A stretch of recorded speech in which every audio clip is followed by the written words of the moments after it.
I'm here as ever with my friend Richard. Hello, Richard. And it's good to be back. Do you know I'm still struggling? Are you Dr. Richard Scott? Do I call you Richard? My mate Richard? I don't. I know I quite you. like I quite like my mate Richard. That'll do nicely. I thought so. It's apt. It's accurate. It's Sounds true. like MMR. Sounds like the measles, mumps, and rubella. There we go. MMR. My mate Richard. Which saved lives. So that means we're awesome. We'll stick to it. Let's go with that. Right, we have two questions. Let's start with an anonymous one for you. Is breakfast really the most important meal of the day? I'll be honest. So my wife tells me, and I always say to her, "Where's the evidence for that?" I can't see why logically. I really can't. Now, I'll be honest. I haven't bothered to look it up. Maybe I should have done when I had this problem to me several times. But I just can't see why. Why should it be? Oh, well, since I've been on medication for my heart, I don't eat breakfast because I just don't want to. Because my heart's beating slower, I guess. I don't want breakfast. And my first meal usually is a very late brunch. That's the first time I want to eat, and I'm still fine. Yeah. Yeah, I don't see why. But not everything, as we've discovered when we've done these medical programs, not everything is completely logical. No. So logic tells me, why is it more important than lunch or dinner? Maybe there's something the researchers have found. Maybe I should look it up. There was an old phrase, wasn't it? Breakfast like a king, lunch like a lord, and supper like a pauper. A pie like a pauper. Yeah. Yes. But again, why? I don't know. It's that why I guess question. maybe it's that particularly when people had heavy jobs, you needed to have a decent breakfast to be able to do your job.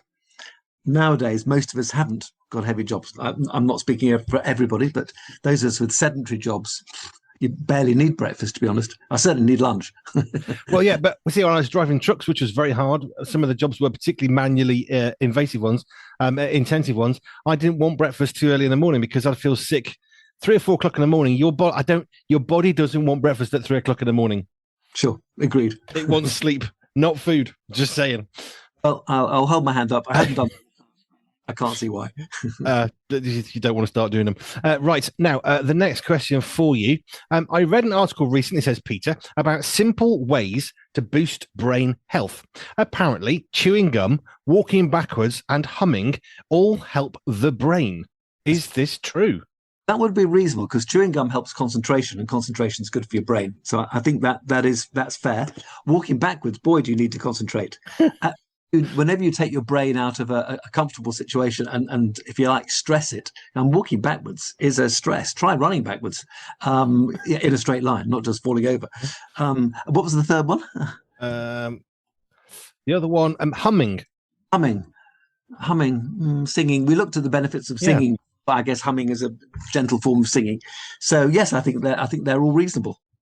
Hey, I just made me think of something. I got very annoyed at hospital one time when I was going in for surgery, and one of the questions they ask is, "Have you had any falls?" And I jokingly said, "Oh yes, I was at a camping shop. Somebody pushed me backwards. I fell over a guy rope.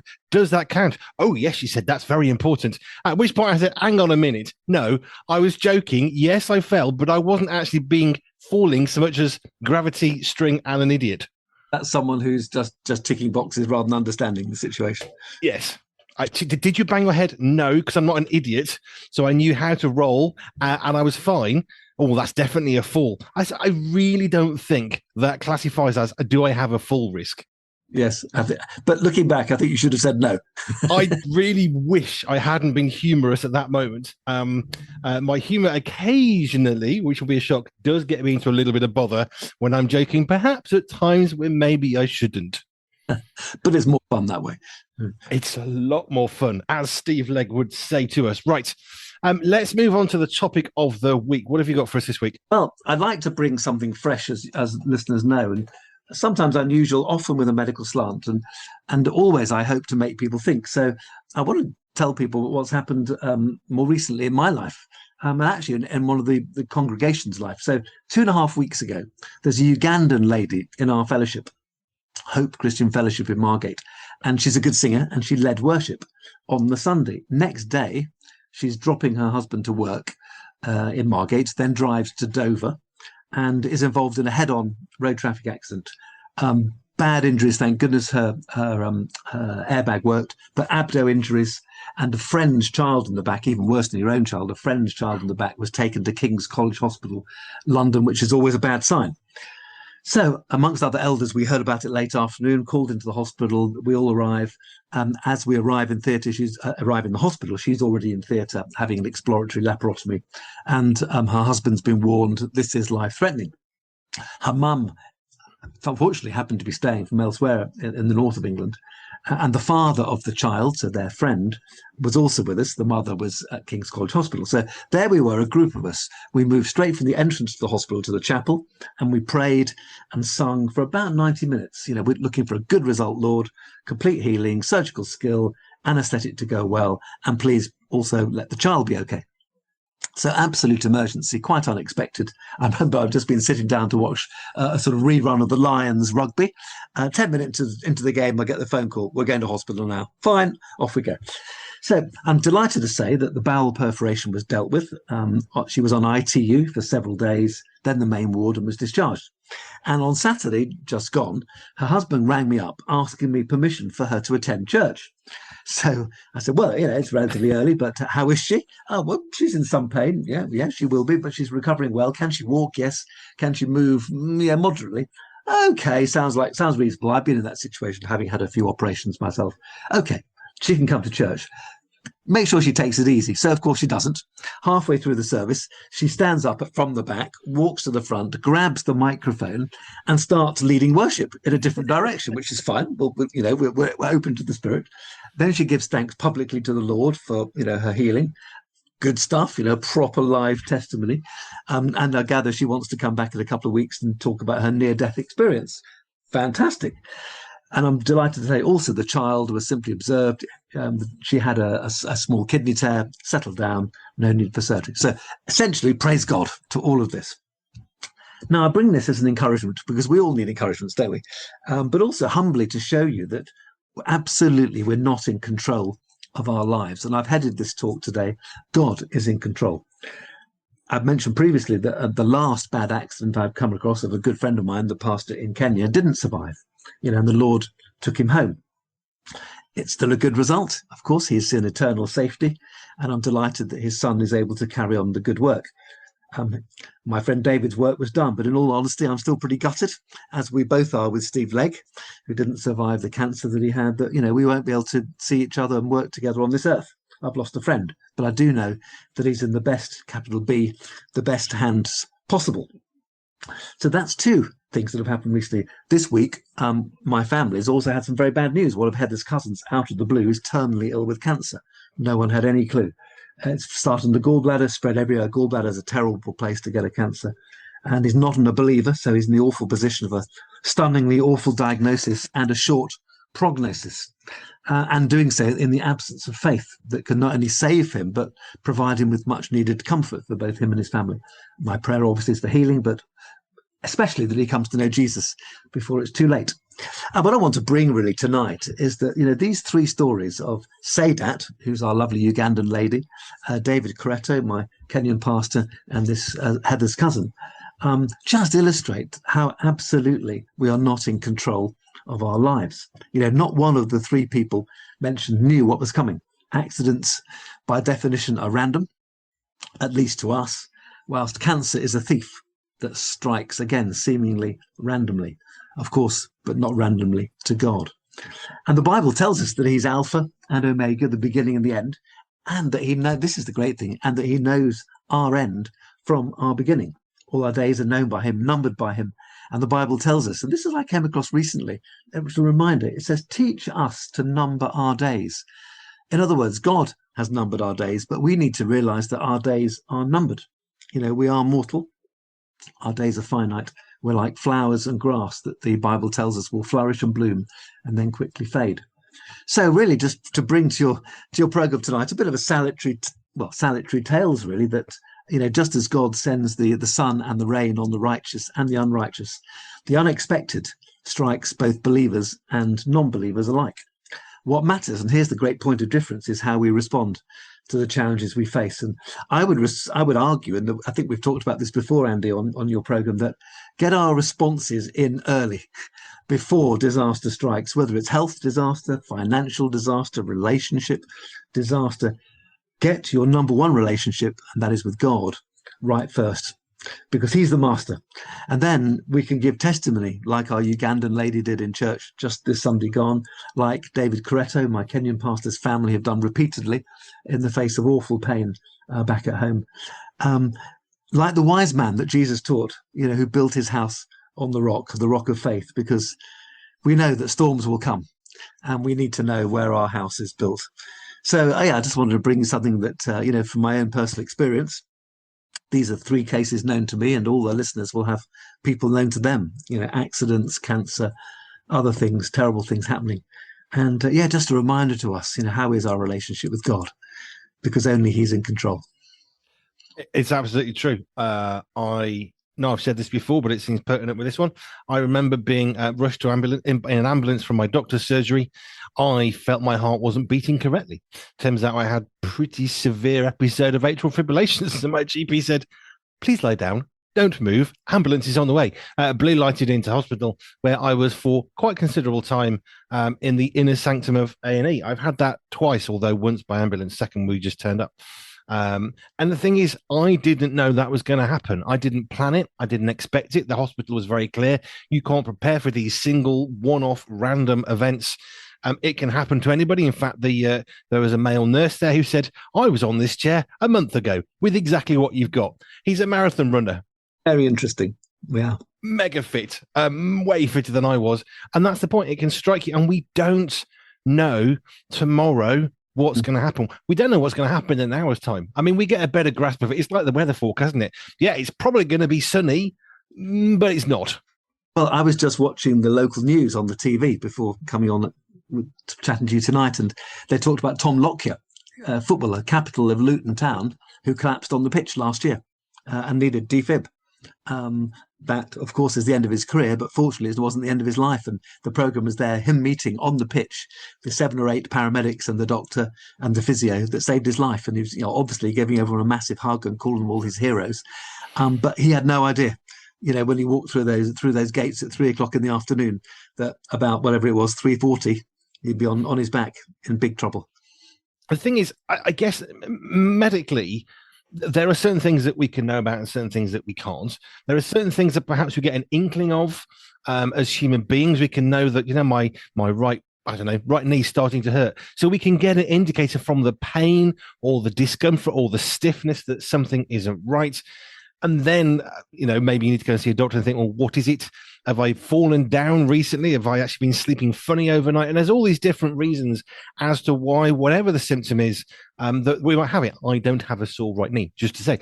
But this is the thing. We don't know, but sometimes there's an inkling. And the thing is about life and death is we can know with some certainty when a cancer doctor comes along and says, right, you've probably got 6 to 12 months to live.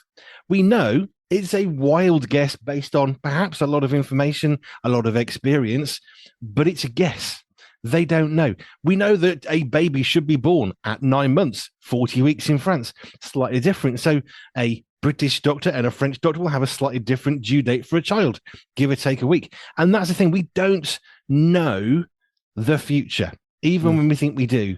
And that's why it is rather sensible to have a knowledge of what happens if your life suddenly expires. Absolutely. I always remember the funny, it's a bit of an odd thing to say, really, but the New Zealand All Blacks, the rugby team, were always told to get their retaliation in first, which is a strange way of putting it. In other words, before someone clonks you, you clonk them. Now, why am I bringing this up on a Christian show? Well, it's because I think what I've learned from that, and it's always stuck in my mind, maybe because I like sport, but get your faith in first. Get your relationship with God right first, because life will knock you like an All Black trying to knock you over on the rugby pitch. Life will knock you, and get your relationship with God right first, because the God is stronger than any All Black, than any obstacle that we'll ever face. I know I've shared this one as well, but I remember saying to my boys many times, if they're saying sorry to somebody for something, which thankfully they're really good lads, but I would say, look, you can say sorry to me. That's great. And yes, you probably should, or go and say sorry to your brother or whatever. But you need to say sorry to God first. It's far more important. I'd rather you put yourself right with God then come and see me afterwards or whatever. It's fairly rare, but it's not the point. But I would always say, go and get yourself right with God first, because that's the one relationship that actually matters the most. Absolutely, and I'm very much looking forward to hearing about her near-death experience, because I wrote a little article on near-death experiences, which are relatively common when people are in that zone, either getting a picture of heaven or hell or both. And I've been interested to see what she comes up with as a strong believer, whose faith I think will be even stronger now than it was 2.5 weeks ago before the accident. But I'll be interested to hear what she says, because it's such a pointer that at the end of this time on Earth, actually it's not the end, and God gives near-death NDEs, or near-death experiences, to people as a warning.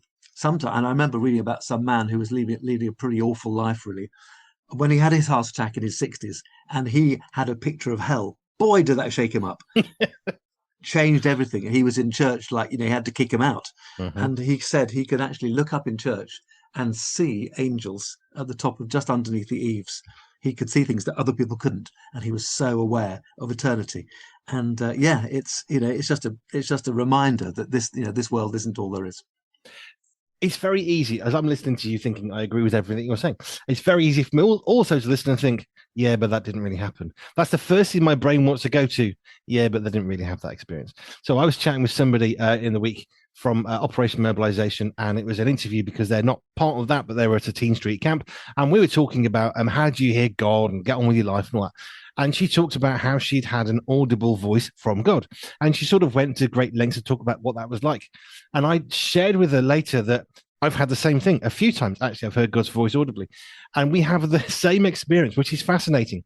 Whenever she shared what God said to her, or I've done the same, the first reaction has never been, what did he say? It's always, what did he sound like?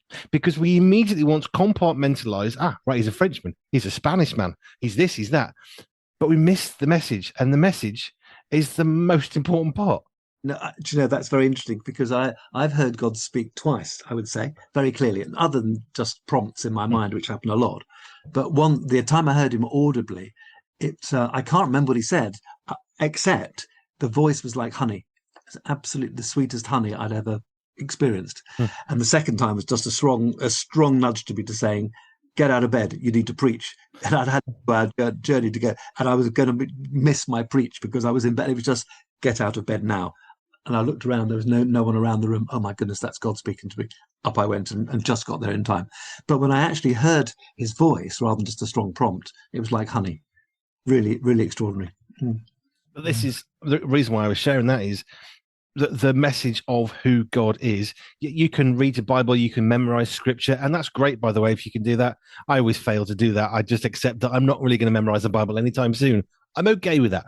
But understanding what the Bible is important. But actually understanding who God is so much more important than knowing any piece of scripture, as good as that can be. And let me redefine that. It's good to know scripture, but knowing God's heart, it's much more important. And I'm so encouraged by when Jesus was on the cross, there was a man to his right, man to his left. And the man that went to heaven, I love this, he wasn't baptized. He didn't sign membership. He didn't do communion. He didn't go to Bible classes. He didn't pray. He just said, basically, my paraphrase would be, I trust you. Yeah. I'm in. Yeah. And that's it. But that's the thing. It's not complicated. So I guess I will speak for Richard for a moment. Please don't wait until you think your life is over before making a difference. And here's the reason. Completely it. When you're walking with God and you become a Christian, it isn't just that life gets better when you die. Yes, we believe it will. It also means, and this is something I'm going to be honest, I missed out on this for years. I'm curious what your thoughts are. I missed this point for years.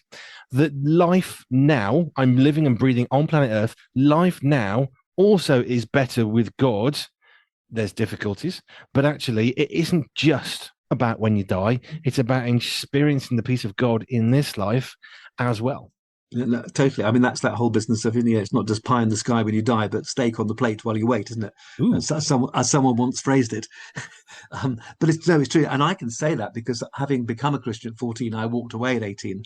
And at 26, so 8 years later, my life is an absolute mess. And when I came back to faith, it changed everything.